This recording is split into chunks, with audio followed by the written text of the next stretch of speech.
This was another great episode of Game of Thrones, and honestly, I think Peter Dinklage as Tyrion may be the best actor on the show. Game of Thrones, Season 4, Episode 6, The Laws of Gods and Men. Whew! Well, hello, my brothers and sisters and Baratheons and Lannisters and Starks and all those that have a claim to the throne, the Iron Throne of the Seven Kingdoms of Westeros. I, of course, am Jim, here to bring you another review on just the awesome and mesmerizing, tantalizing tale that is Game of Thrones. This episode, and really everyone this season so far, has impressed me in one way, shape, or form, sometimes several. There's been very, very few scenes that I felt like were slow or didn't serve an overarching purpose in the storyline to move plots forward and things like that. As a matter of fact, the only complaint that I can come up with is that because it's only a 10-episode season, there is so many different threads and so many different characters and so many different stories to follow that oftentimes one goes forgotten and not seen, doesn't have screen time for 2 or 3 or 4 episodes, which was the case in one of the first scenes in this week's episode. But anyway, we're going to get right into it over here, and I'm going to tackle it like I did last week and just go pretty much scene by scene as far as location by location. That seemed to work out well, and I wound up getting some very positive messages and comments about that. So ultimately, Game of Thrones can be very daunting to talk about, to review, to recap in any way, shape, or form, just because there is so many different names, so many different locations, so many different things to follow. So the episode opens up with Stannis and Sir Davos, and they're heading into to Braavos, and Braavos is actually across the Narrow Sea, and it's in the kingdom of Essos. And I believe it's considered one of the free cities of man. But that's where the Iron Bank is. And wonderful panning out, just great shot of them when they're coming in on their boat, of this giant colossus type statue, just hanging over there. And then they got to go down through beneath its legs. I thought, because my 13-year-old son who watches with us too, he was like, oh, great, look at the statue with the ding-a-ling hanging there, and I said the only thing that would have been better is if they would have actually made that into a fountain, like a little waterfall, as you were passing into Braavos. But anyway, all joking aside, the scene where they actually get to go into the Iron Bank, I think was really well done. Stannis, who is a king to be, or claims to have this birthright to the throne, but is obviously a lord and everything else, is made to wait. The Iron Bank doesn't really give a shit who you are. He's waiting for hours, him and Sir Davos, and Sir Davos is trying to kind of calm him down and everything like that because he has some experience with the Iron Bank from back in his smuggling days and everything else. Anyway, these couple of characters wind up walking in, and the one guy who does the talking for the Iron Bank, this kind of smarmy character or what have you, basically says, hey, listen, we deal in truths and absolutes over here. You may, claim that, because Stannis says, I'm the one true king and this and that, and he says, listen, Tommen Baratheon is the one who sits on the throne right now. Joffrey sat there before him. Tywin Lannister is obviously running things, we know that, and it doesn't really matter whose blood is in it and who this.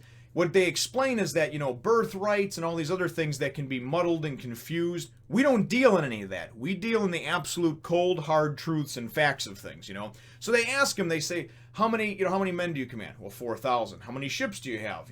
Including the one that you wrote in, not the ones that are at the bottom of Blackwater Bay. Well, 35 or 37, something along those lines.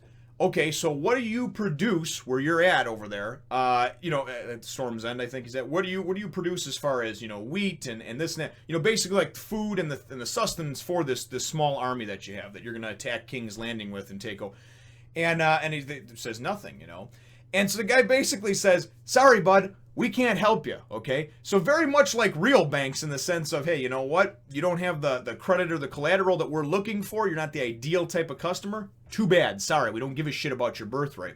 So Sir Davos comes in and actually has a real nice scene where he goes and winds up talking to them. He pulls off his right-handed glove, and we see that he wound up his fingers were amputated. They were taken off, and that was his penance. I'm sure for what he did at the end of last season.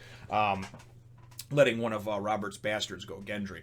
And he says, and he explains and does this real nice speech about, listen, when all is said and done and all the dust settles, when Tywin Lannister, just humor me here for a minute, when Tywin Lannister's the one running everything, and how old is he? And they say, well, he's 67 or 68, which is probably really old for this particular time period and whatnot, that he hasn't been killed or by some sort of disease or pox or what have you. Sir Davos goes and points out, he says, once Tywin's gone, who's going to be in charge? What, some kid that doesn't know how to run everything over here? Who's going to run the kingdom? Stannis is your best bet to actually go and pay back the millions that the crown owes, right?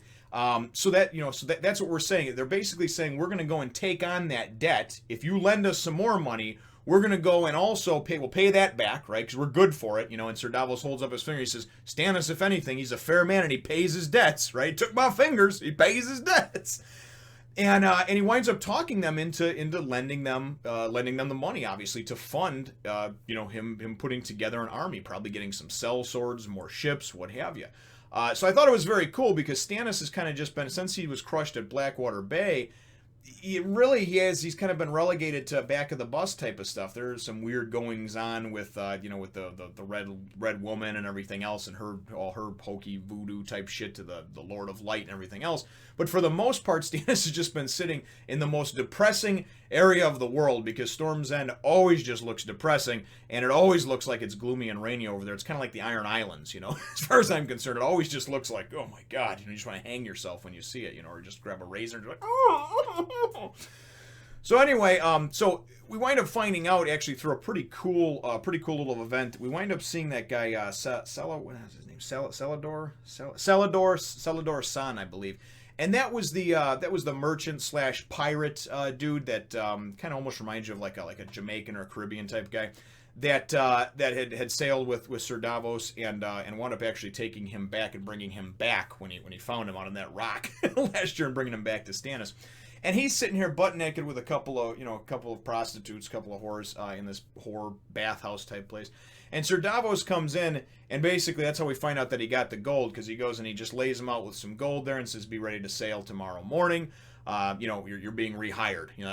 That sort of thing. And then he also goes and he says, and I thought this was great because the guy's married, but obviously even though he's married, clearly that doesn't really mean a whole lot in these times because the dude's sitting here with two prostitutes in the tub. And he goes and he says, "There's a whole chest of it that I went and I left back at your house with your wife." And he's just like, "Oh God, I thought you were my friend."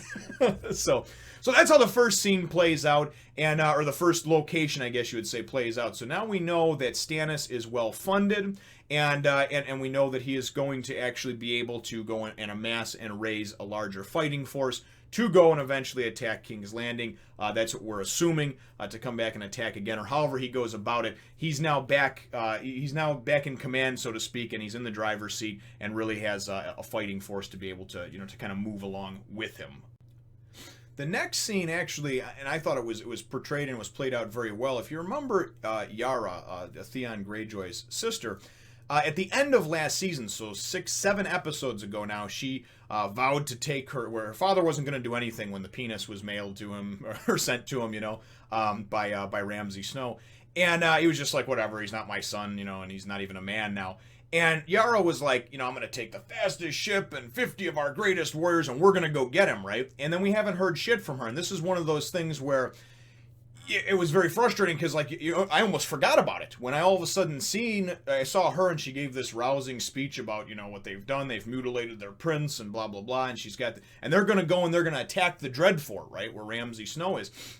And it was a cool scene that was portrayed because Ramsay has got to be one of the coolest villains ever. And it came at a great time that he's getting more screen time because regardless of what you think about Joffrey was an excellent character in the sense that he gave you something to hate, to root against, And now that he's gone, you don't have as much of that hatred, at least in King's Landing, for him because there's nobody there that's filled that role. Ramsay is doing his best to fill that role as just crazed, psychotic madman, right? And he does a good job of it, right? He's getting... he's with whoever that he's with and getting his brains fucked out, for lack of a better word.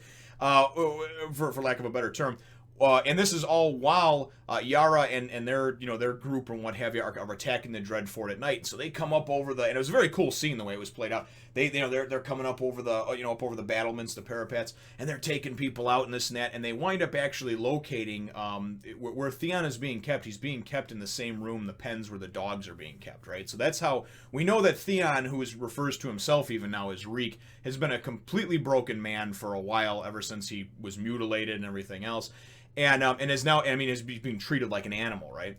So they bust in there, and she's trying to get him out, and Theon is so mentally warped right now. There's nothing of Theon left, really. He thinks that when Ramsay went and took him out of there and pretended like he was rescuing him and everything else, and then only went to go and lead him back to the Dreadfort, it was a total mindfuck. And everything that's happened since then has been a bunch of psychological torture and warfare that has conditioned Theon to truly think that he is this Reek, he is this piece of garbage, he is this. But when she's trying to rescue him, his sister, he doesn't even recognize her. He thinks that he's being played for a fool again, and that he's going to be attacked again, and then maybe even mutilated worse or tortured worse. So as this is all happening, right, Ramsay Snow goes and busts in, and he's got all these scratches and shit all over him. So apparently he likes it rough, because the girl that was banging his brains out apparently was like whipping him and slashing him, whip me, beat me, make me bleed, kinky sex is all I need. I don't even know where that came from. But anyway, so he comes in, shirt off, and he's just like, oh, this is great. He just got laid, and now he gets to go and just hack some people up. So this dude is truly psycho, man. I love it. Absolutely love the character. So there's a great fight scene, that's played out where everybody's, and Ramsay's just cutting through guys, cutting through the Ironborn left and right. So Ramsay's crazy ass winds up going and saying, hey, how fast can you run? And he goes and opens up the cages for the hounds, right, to run after them. The next scene you see is Yara and some of the Ironborn that are still left getting back in their boats in the middle of the night, and they're like, well, what happened? Where's our prince? Where's Theon? And she's like, Theon is dead. And they just take off. And I was like, for someone who is so committed to bringing her brother back, I understand that, yes, he's a broken man and everything else, but I mean, don't you think that maybe conking him on the head, knocking him unconscious, and pulling him out of there or something would have been better than just leaving him to this pitiful existence? Even pulling him out of there and then slitting his throat when he woke up if you couldn't get through to him. I mean, for Christ's sakes, that would have been more merciful than what she did, which was essentially just leaving him to whatever Ramsay's devices may be. And this guy is certainly crazy, right? Batshit crazy. So Ramsay, so then we see a scene where Ramsay afterwards now, because this guy's obviously, I mean, he's just totally gotten off on this. He's gotten laid, and he's gotten to go and slaughter some people, so he's happy. So the next morning you see him going and telling Theon that those people that were here last night were bad people trying to take you, Reek, and this and that. You can see that Theon is just broken, that he's his pet, And so he winds up going and saying, here, I've drawn you a bath, right? Now Theon, remember, he's been tortured and beaten and everything else, and had his ding-a-ling cut off, and he's been sleeping and living in the same pen as the dogs, well, the same pen, same area as the hounds of these dogs.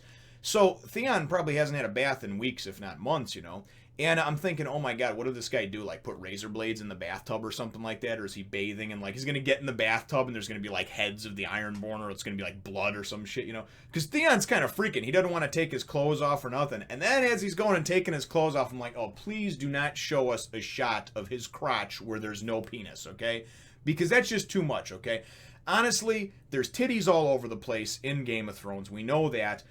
There's ding-a-lings all over the place, too. I've seen probably no less than 10 dicks in this, whether I wanted to or not, in this particular series.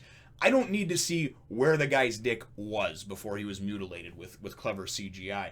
And thank God they just kind of panned down close to that, and then you see Ramsay kind of look at him happy with his work, with what he did, and then Theon eventually gets in there.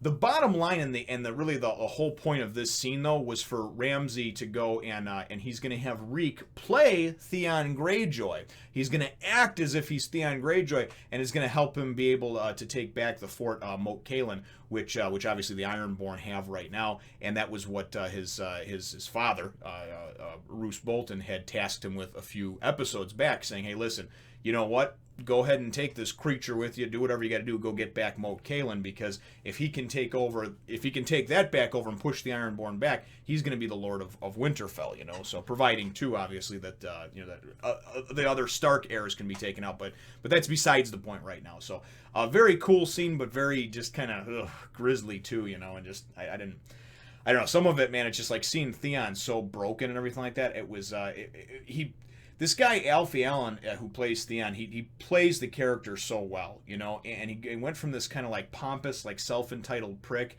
to like this, I'm trying to just fight for my family's honor and everything else in season 2, and then in season 3 just tortured and beaten, mind fucked, and just, I mean, it's just so it's a real terrible progression for him, and his arc has just been gut wrenching.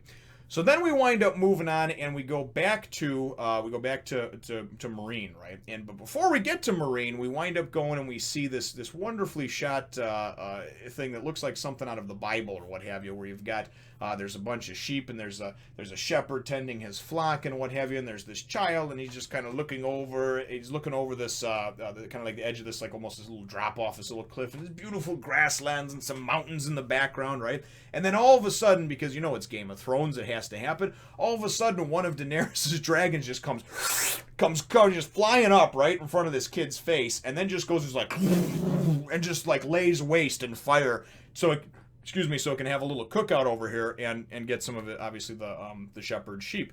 What this winds up leading into is we see Daenerys sitting on the throne. She's decided to hold off going to King's Landing in Westeros to take the throne for right now.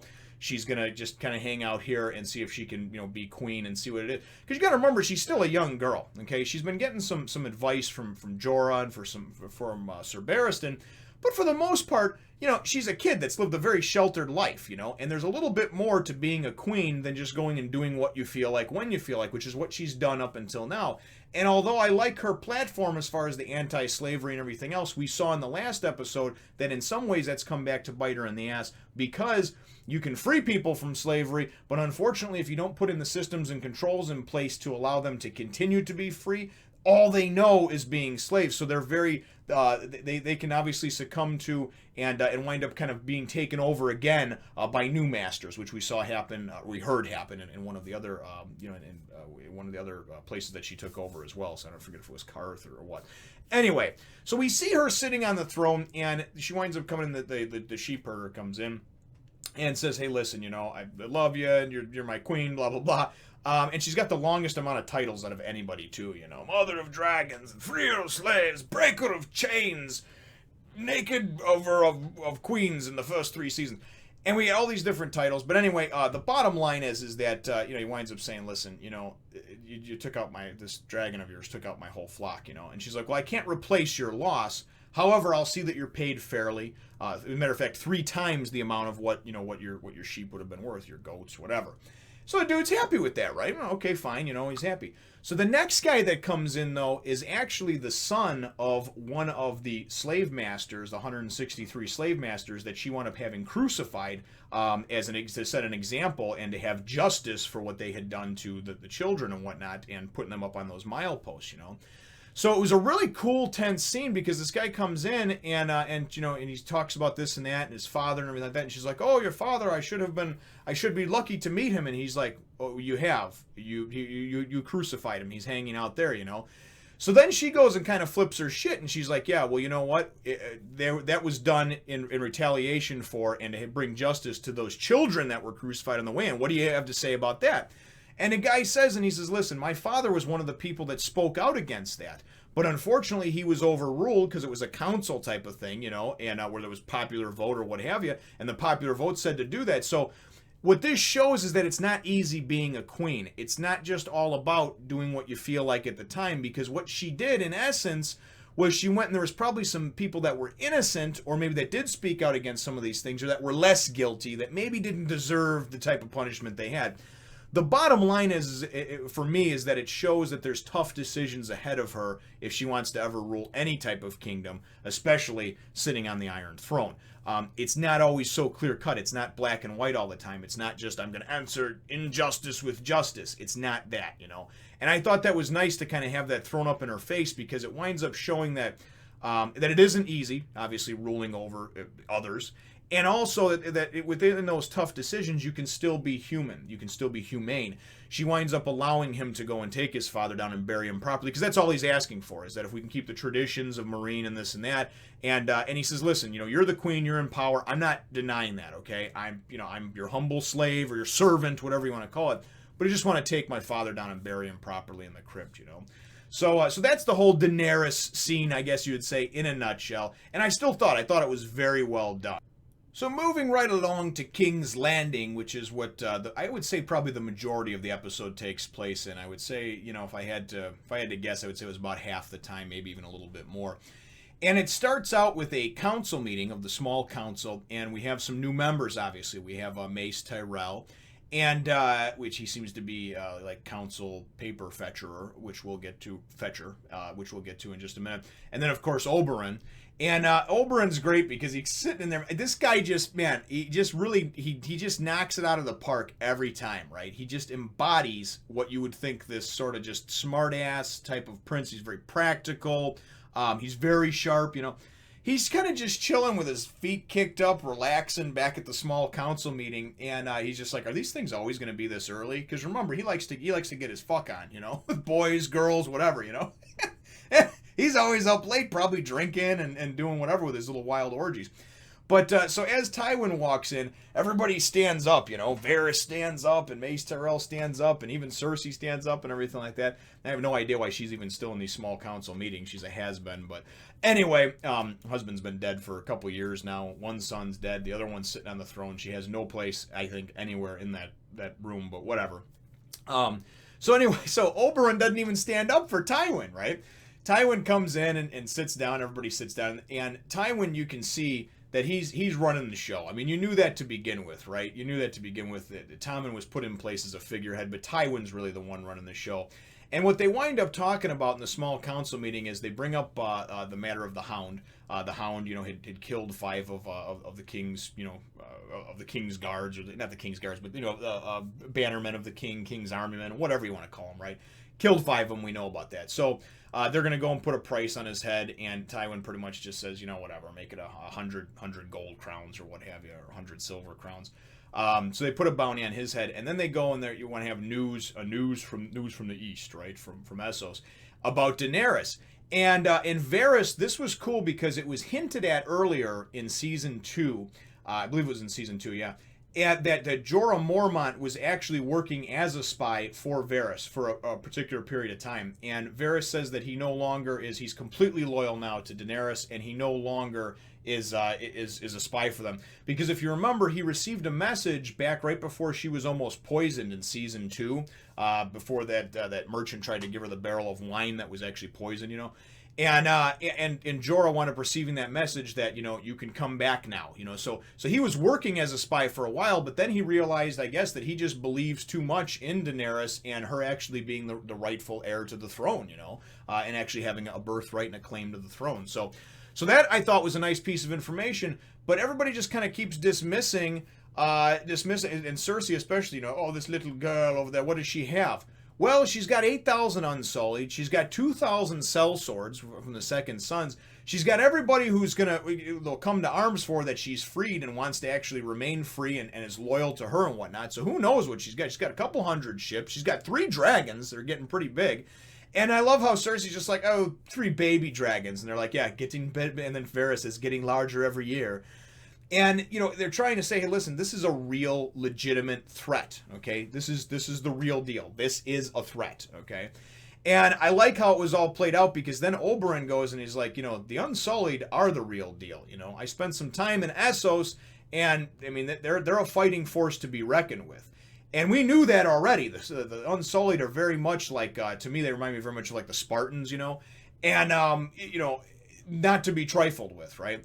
So the bottom line that I thought was pretty cool with this whole scene and how it was played out is there was a couple of really good lines in there. When they were talking about the Hound, Varys winds up going and he goes and I believe "fuck the king" came in there somewhere, and he says that line, and that's before they put this bounty on him. But then you get Tywin who goes and he's just like, dragons haven't won a war in 300 years. Men win them all the time.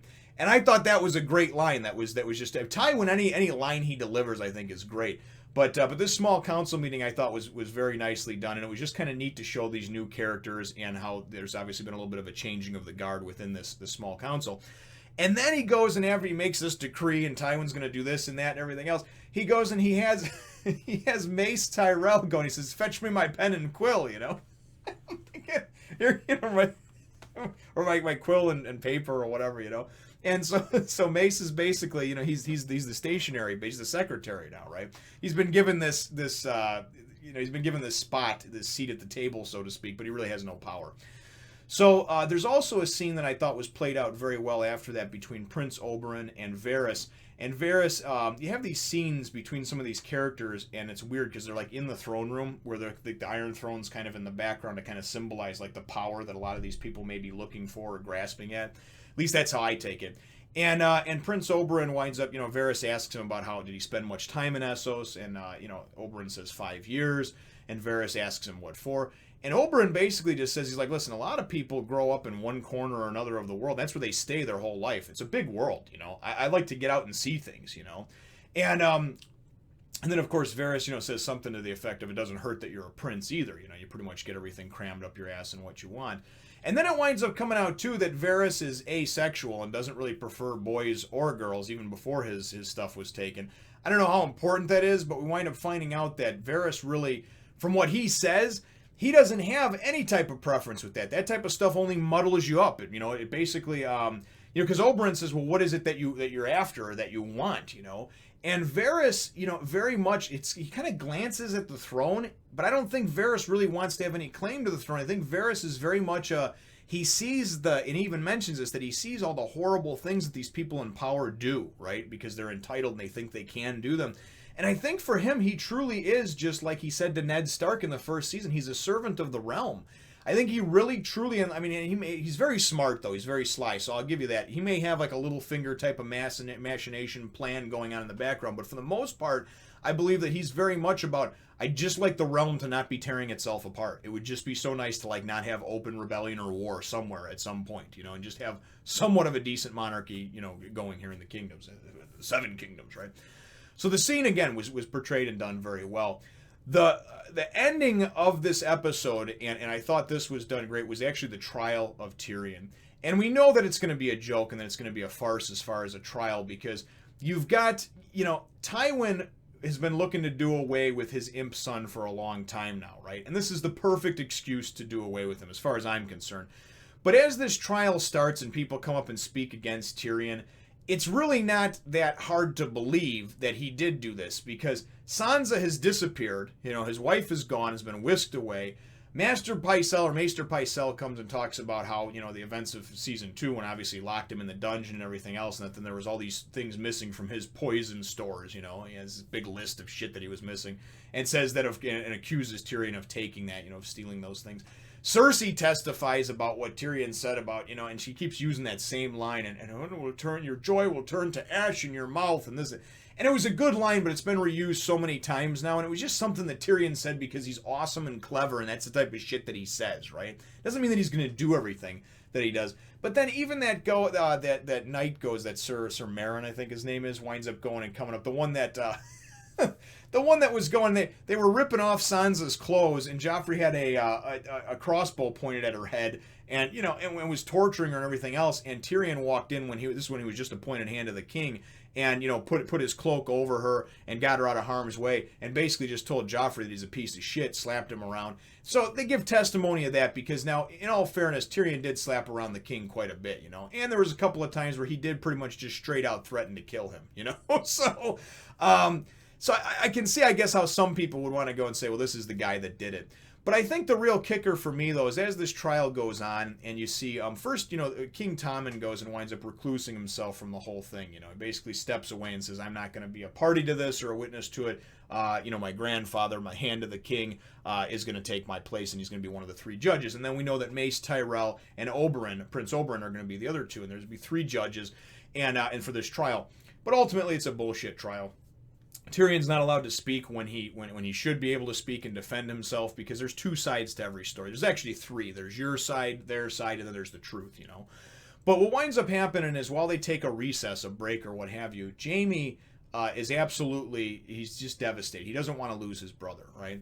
So he goes in and he makes a deal with Tywin, and he says, listen, he says, if you kill Tyrion, which is what you want to do here, I'm going to be Kingsguard for the rest of my life. Who's going to carry on your legacy? Some cousin, some nephew, some nonsensical heir? Who's going to carry on the great Lannister name, right? So Tywin starts listening. He's interested now in listening to him. Jaime says, I'll tell you what, I will go and I will become the Lord of Casterly Rock and your heir apparent, and I will quit the King's Guard and everything like that, because he's been given that out, even though it's a for life type of deal, because his hand was cut off and everything he's been through. I think he gets a free pass on that one, right? And I'll do all that, but you have to spare Tyrion's life. So Tywin, without even thinking, he says, done. What we'll do is after the trial, he'll be found guilty, of course, but after the trial, he'll go and he'll, if he asks for forgiveness or asks for mercy, I'll let him go and basically, take the black and join the Night's Watch, and he can live out his days. You will immediately return to Casterly Rock. You will do this. You will marry. You will have children that will have Lannister names, and you'll stop fucking your sister, and all these other sort of things, right? He doesn't say that, but that's what he gets to. And the scene was done very well because Jaime, like I said, I just like the guy more and more. A couple of episodes ago, he's sending Brienne off, and what's his name? Damn it, I forgot the name of the squire or whatever. He's really funny, Podrick, and sends them off to go and try to find Sansa. And he's a very noble person, and I think this is really his way of trying to go. And I mean, he loves his brother and he wants to save him. So I don't know if Tywin saw that coming and he was waiting for it to happen or what, but he agreed to it very quickly. So Jaime comes out there when they're going to resume the trial, and he whispers everything in Tyrion's ear, and he says, all you got to do is beg for forgiveness and this and that, and beg for mercy. And he says, yeah, Ned Stark was given the same deal, and we saw how that one worked out for him, right? And he's like, don't worry, Father will keep his word, blah, blah, blah. So then the bombshell winds up happening in this episode, and I didn't expect this one coming, They go and they call the final witness, and who do they bring in but the most loyal, backstabbing whore in all of Westeros. And I say loyal and backstabbing because Shay, right, was annoying as fuck. She was all right in the second season, but in the third season, she became way too clingy. And at the end of the day, she is a low-born prostitute. She has been spreading her legs for money for God knows how many years, but she fell in love with Tyrion, and he loved her too, by all accounts. That's why he sent her away. And Bram said that he saw her off, that she's gone, the ship has sailed. She was gone, taking this ship, and she was gone, right? Back when the episode where Joffrey was murdered, She comes back to testify, and this backstabbing bitch goes up there and straight up fucking lies. So Cersei and Tywin obviously got to her. Straight up lies and talks about how Sansa and him plotted the murder of the king, and and how she was taken. She was actually, with one of the other knights of the Lannisters, but that knight was beaten and his arm was broken or some shit, and then she was taken, and he was all these lies. She was paid well for what she did, and the bottom line is she's a backstabbing whore. That's what she is. She winds up coming into here and she speaks out against him. She tells all lies of everything that happened. Then she goes into, what I do like is that she goes in and they reuse that line from the second season when he was about to go into battle and he wanted to have her for the night, and he said, I'll pay you well and you'll be wealthy beyond all belief, but all I want you to do is fuck me like it's my last night on this earth, And so when she says that line, right, Prince Oberyn, the pervert's like, well, did you? And she's like, what? What, my lord? Well, did you fuck him like it was his last night on earth? And then she goes and she's like, I did everything he wanted. And she basically alludes to any type of perverted thing. I let him put anything wherever. I let him stick his finger up my ass. Whatever it is that she came up with. It was all a bunch of lies. It was verbal masturbation that came out of her mouth. And there was no time in Game of Thrones history, even when Joffrey was in a seat, that I just wanted to stab someone in the face more than when I saw her do this. Because now, him being found guilty is one thing, right? But I think that it really kills it with her coming in and just straight up lying about this, because she straight up says that she had inside knowledge to the poisoning and everything else in this whole scheme that they came up with, which is obviously untrue. But so the ending of the episode is just fantastic. Tyrion's like, I wish to confess. And honestly, Tyrion is probably my favorite actor on the show. He is just so powerful and so great. And I couldn't take him seriously at first because of the fact that he's an imp. He's a midget. He just looks like adorable half the time because he's only half the size. When he comes into the room, he doesn't have that stature that other people have. And it's nothing against shorter people or imps or whatever you'd like to call them. It's just that I didn't take him as serious until, I don't know, maybe halfway through the first season, towards the end of the first season. And from then on, I just thought this guy has just knocked it out of the park. Says he wishes to confess his sins, right? And then I love it how he just delivers all the lines after that. He winds up in short, he says that he's guilty of being an imp, you know, and he says, and then Tywin says, "You're not on trial for being an imp," you know, and he says, "Yes, I absolutely am. The reason that this has happened is because of this." And he pretty much just calls out his father as that you've just never wanted me, you know, and this is your perfect excuse to get rid of me. And he says, you know, I'm guilty of this, I'm guilty of that. And then he says, well, so you confess then to killing the king, to poison the king? He says, no, I don't. That's one thing that I'm not guilty of. But he goes, but I wish that I was this monster that you all paint me up to be. He goes, I saved the city. And he absolutely did. He saved the city. I mean, even Varys testified against him, which I thought was pretty shady. But Varys is always covering his own ass. But it shows that Tyrion truly has no friends now, right? Even though he should, you know. But Tyrion he's really butthurt about this. He's like, I saved the city. I saved all you people. He goes, and to tell you the truth, I wish I hadn't. I wish I had let Stannis come through here and kill every one of you. You backstabbing, cheating, lying mother. You know, he's pissed, right? And I thought it was just a solid performance how he did this because, you know, he just winds up basically going balls to the wall nuts on them, you know. He's like, I wish that I was this monster. I didn't kill Joffrey, but I certainly wish I did. And he basically comes out and says, like, if I had the chance, I would have. You know what I mean? I should have. That's how much I hated that little piece of shit. And it is so nice how he just comes through with this whole speech. And then at the end of the episode, he says, so you know what? I demand a trial by combat.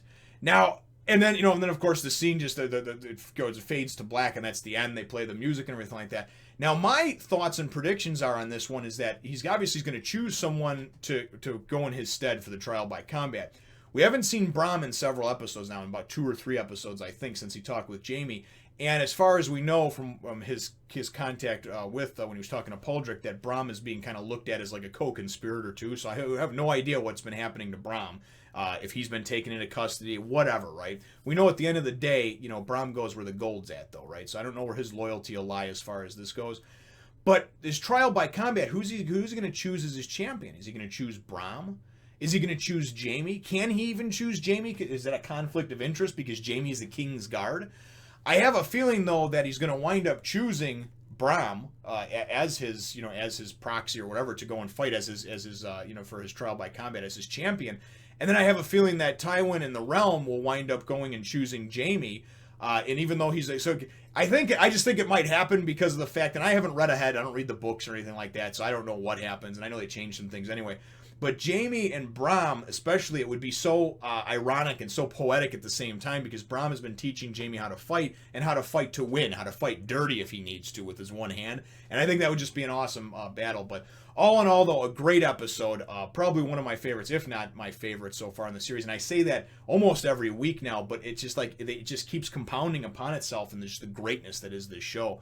Just so good, so well done. And certainly my episode question for you, though, brothers and sisters, is who do you think will be chosen by Tyrion as his champion? And who do you think that champion will fight against? I'd like to hear your theories and thoughts in the comments down below. Feel free to hit the thumbs up, the like button if you should think that I deserve it, and subscribe if you haven't done so already. We will look forward to catching all of you in the next one, nation. Do you think Stannis will take back the Iron Throne? Remember to follow me on Twitter, Facebook, Instagram, and even my other channel.